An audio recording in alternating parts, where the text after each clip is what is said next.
you have any advice for doing a major rewrite on a draft, e.g., if writing a sitcom script, not just making the jokes as good as possible, but going back and fixing the tone? Tough old question. It's a big one. Yeah, so I think that's an interesting that I was going to say outline. But if you're not changing the story, you're just changing. Is that tone? Was that what the Yeah, rewrite was fixing the for? tone. Yeah, going back and fixing Um, the tone. Honestly, my favorite trick, which right you won't love, is to not rewrite that script, but start again. Create a new, create I new file.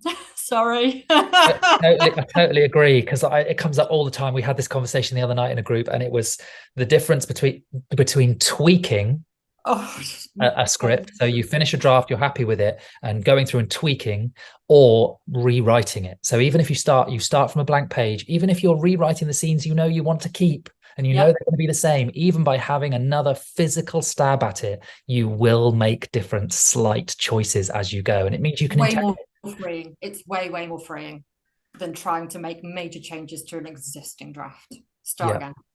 Obviously, like I say, you're going to borrow, and all that knowledge of what went into the first draft is there. But And ultimately, that's what a professional rewrite slash second draft looks like. It's that reinterrogation of it. each one rewrite, we call it, don't we?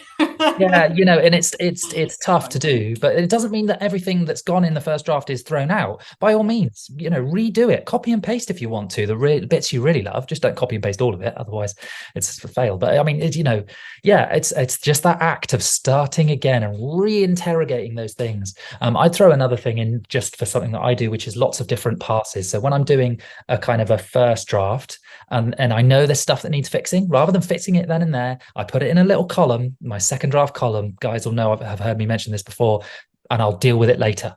And then when I go back through and I'm doing that page one rewrite, those are the things I'm going to tackle. I'll look at tone, I'll look at character consistency and all that. And those are the things you can add to your roster, right? Yeah, absolutely. And I would also advocate, particularly while you're still kind of getting to grips with this, doing a separate rewrite pass for different elements.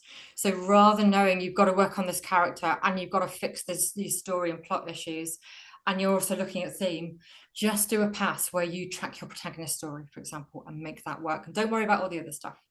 Then go back and do a rewrite where you're just looking at the theme, right? Or you're just looking at the atmosphere or tone or whatever it is. Yeah. Do them one at a time, otherwise it's overwhelming. 100%. 100%. Great advice.